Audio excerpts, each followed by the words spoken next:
Hello friend, नमस्कार। कैसे हैं आप सब? आई होप आप सब अच्छे होंगे। तो आज मैं आप लोगों को तीजा हरतालिका तीज के व्रत के बारे में विधि और कथा बताना चाहती हूँ, जो कि मुझे पता है उस अनुसार। इस दिन सुबह प्रातः काल उठकर राव पान का पेड़ होता है, उसका दातून करना चाहिए और दातून करके स्नान करना चाहिए और फिर सुबह से ही इस व्रत को प्रारंभ कर देते हैं। इस दिन सारे दिन आप शंकर पार्वती का अपने मन में ध्यान करते रहें या उनका गुणगान करते रहें। इस दिन भगवान शिव और पार्वती माता के साथ ही गणेश की पूजा की जाती है।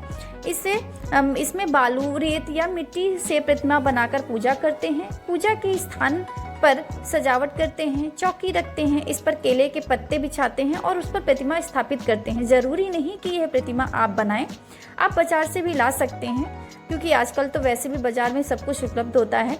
और इसके जगह पे ना, जहाँ पे इसकी स्थापना करते हैं वहीं पे एक फुलहरा लगाया जाता है। हमारे यहाँ तो इसको फुलहरा ही बोलते हैं, आपके जो भी बोलते हो। यह आम के पत्तों और बेलपत्र और फूल से सजा हुआ मिलता है, तो इसको भी हम लगाते हैं, वो जो ये भी बाज़ार में उपलब्ध है।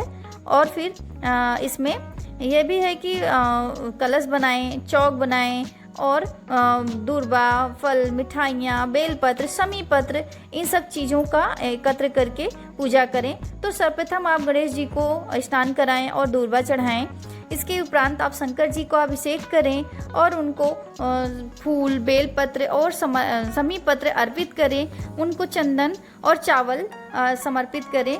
माता पार्वती को श्रृंगार चढ़ाएं और बेसन से बने हुए जेवर, जो हमारी तरफ बनते हैं, बेसन से बने हुए जेवर, पूड़ियाँ, गुजिया, फल, मिठाइयाँ अर्पित करें। और देवताओं को अपने यथाशक्ति या इच्छानुसार वस्त्र अर्पित करें, आरती करें, हवन करें, कथा सुने और रात्रि जागरण भजन करें। और सुबह सवेरे स्नान करके माता पार्वती से सुहाग लें और भोग लगाएं, उनको दान करें और उसके बाद अपना व्रत खोलें।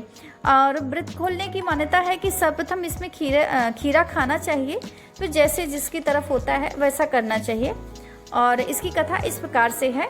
मान्यता है कि भगवान शिव ने माता पार्वती जी को उनके पूर्व जन्म को याद दिलाने के लिए इस कथा को कहा था या इस कथा को सुनाया था। बोले शंकर ने माता पार्वती जी से कहा कि हे गौरी,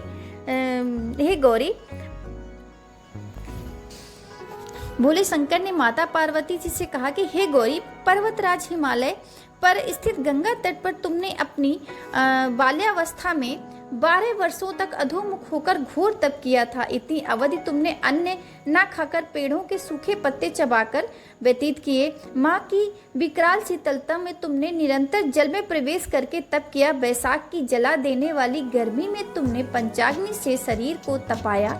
श्रावण की मूसलाधार वर्षा में खुले आसमान के नीचे अन्न जल ग्रहण किए बिना समय व्यतीत किया। तुम्हारे पिता तुम्हारी कष्ट साध्य तपस्या को देखकर बहुत दुखी होते थे, उन्हें बड़ा क्लेश होता था। तब एक दिन तुम्हारी तपस्या तथा पिता के क्लेश को देखकर नारद जी तुम्हारे घर पधारे। तुम्हारे पिता ने हृदय से अतिथि सत्कार करके उनके आने का कारण पूछा। नारद जी ने कहा, गिरिराज, मैं भगवान विष्णु के भेजने पर यहाँ उपस्थित हुआ हूँ। आपकी कन्या ने बड़ा कठोर तप किया है, इससे प्रसन्न होकर वे आपकी सुपुत्री से विवाह करना चाहते हैं। इस संदर्भ में आपकी क्या राय है, मैं जानना चाहता हूँ। नारद जी की बात सुनकर गिरिराज जी प्रसन्न हो उठे।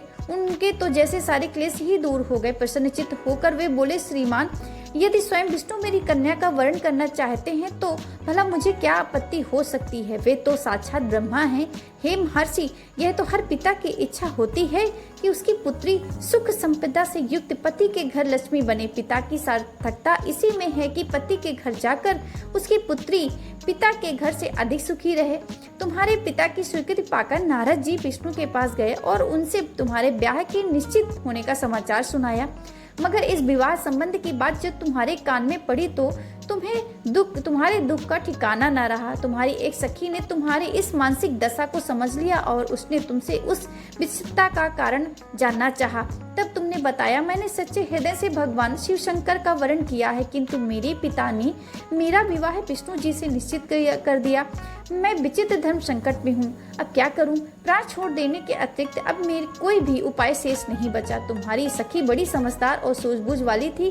उसने कहा, सखी, प्राण त्यागने का इसमें कोई एक कारण ही क्या है? संकट के मौके पर धैर्य से काम लेना चाहिए। नारी के जीवन की सार्थकता इसी में है कि पति रूप में हृदय से जिसे एक बार स्वीकार कर लिया, जीवन पर्यंत उसी से निर्वाह करे। सच्ची आस्था और एक निष्ठा के समक्ष तो ईश्वर को भी समर्पण करना पड़ता है।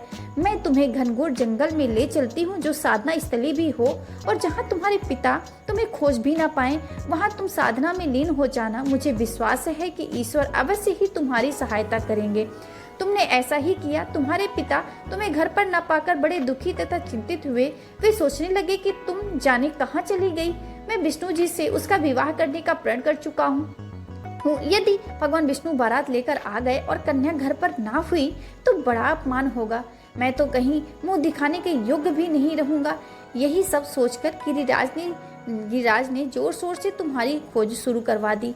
इधर तुम्हारी खोज होती रही और उधर तुम अपनी सखी के साथ नदी के तट पर एक गुफा में मेरी आराधना में लीन थी। भाद्रपद शुक्ल तृतीया को हस्त नक्षत्र था। उस दिन तुमने रेत के